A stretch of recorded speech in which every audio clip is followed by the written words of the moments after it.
Hey, how are you guys doing? So this is the official in-game map. It's only half of it. That's all that they've released so far. This is their official, in-game map. It shows some of the things. Let's see here. Gun shop, water taxi, gun shop, clothing store. That's what they've kind of released.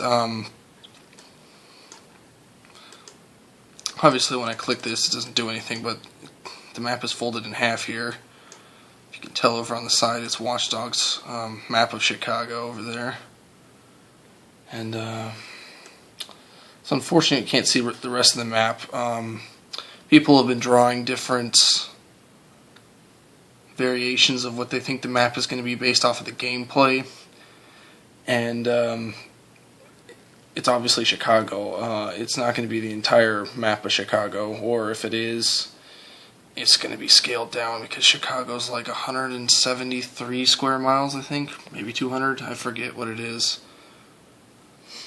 but isn't much more to this than that. I mean, it's pretty interesting. It's kind of like island-like, I guess, separated with bridges. And I leave you with that.